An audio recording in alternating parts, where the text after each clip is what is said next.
In part 3 of this presentation, I'm going to do two more examples of calculating an approach equilibrium.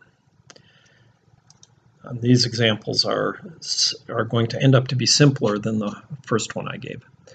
Now in this example, I'm going to have the solid calcium carbonate, which you recall is ordinarily regarded to be an insoluble solid, dissolving. And as it dissolves, it splits into ions, and we're given a value of Kc for the reaction of 3.36 times 10 to the minus 9. So now the first thing to remember is that the expression for Kc does not include the reactant, the calcium carbonate, because pure solids do not appear. So there's a pure solid. Pure solids do not appear in the equilibrium constant. So what would appear in the denominator is just simply replaced by 1, and so Kc is simply the product of the two products. And when we have ionic reactions, remember that the ions enter separately into the equilibrium constant. So we're going to start out initially with no ions in solution. And then how about the calcium carbonate? How does that influence it if it doesn't appear in the equilibrium constant? It really doesn't influence the concentrations at equilibrium, except for the fact that we have to have enough around to put the ions into solution. If we run out of calcium carbonate solid before the ions go into solution, this will not give valid values for their concentrations. We construct the ICE table. Notice I don't put calcium carbonate in brackets because it's not in solution, it's just a solid. But we have molar concentrations of calcium and carbonate ions.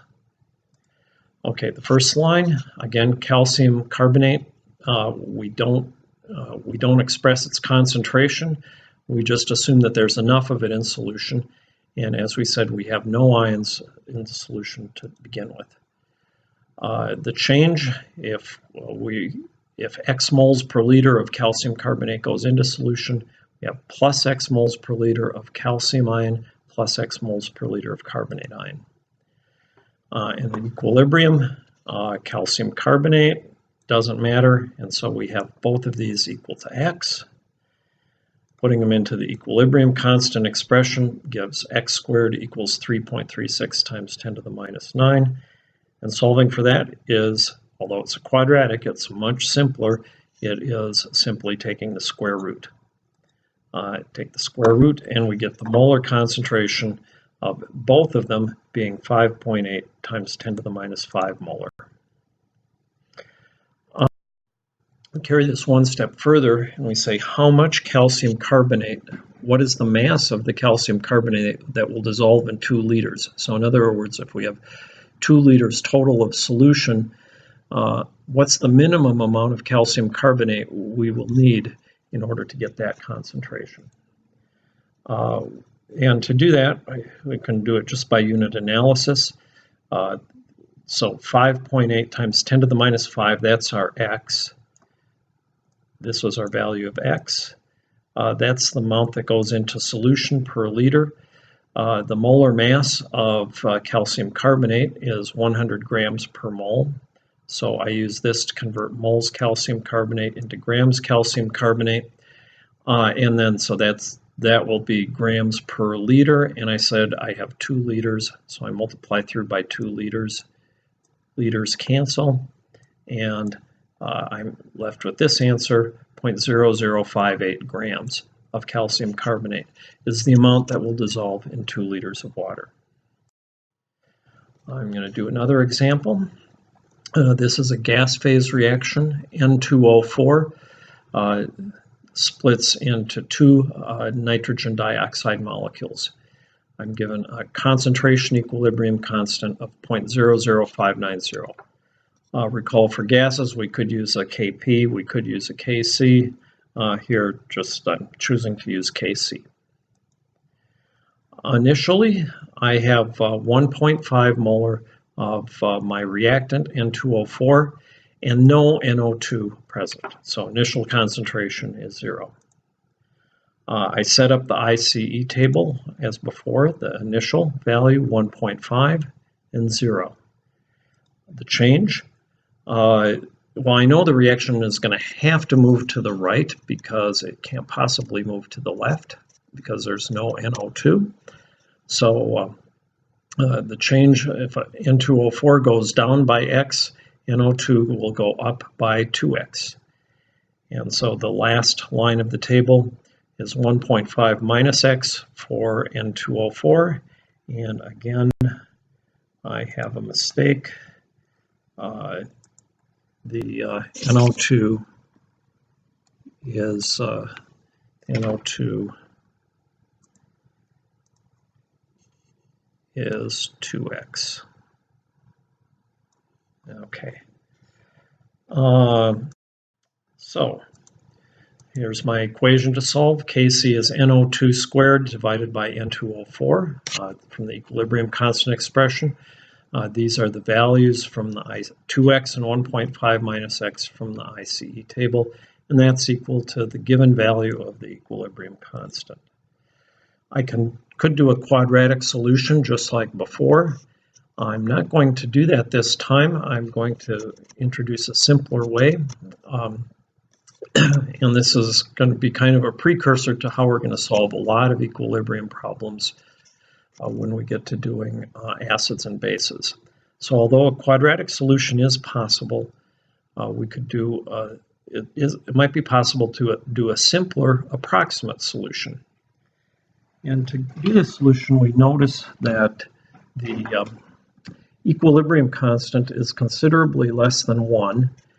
And so we started with no product, and we don't expect the reaction to go very far to the right because a very small equilibrium constant indicates that the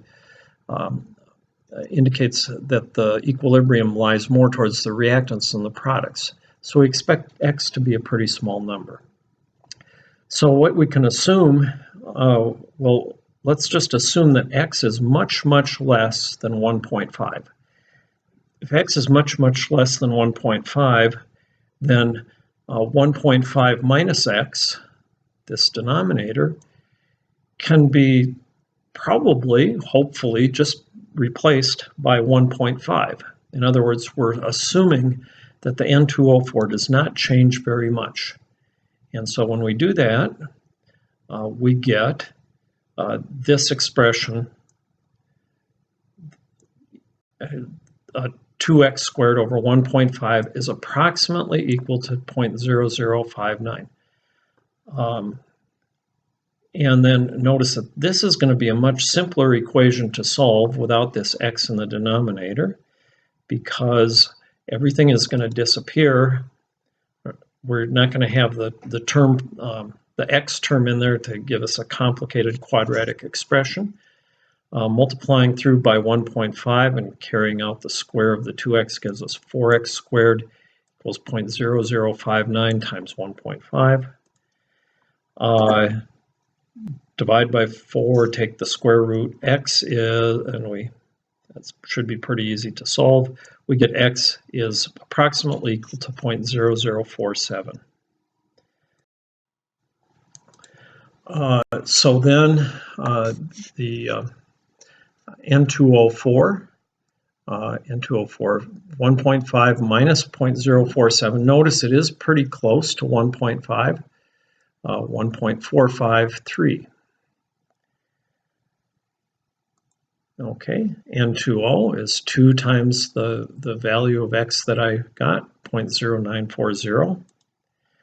And then we'll check to see how good these answers are to see if we recover anything close to the equilibrium constant, which was 0.0059. Putting them into the equilibrium constant expression gives me 0.0061. Is it good enough? It depends. For this problem, we're just going to assume that it's good enough, and this is an example of how we use approximations to solve equilibrium problems.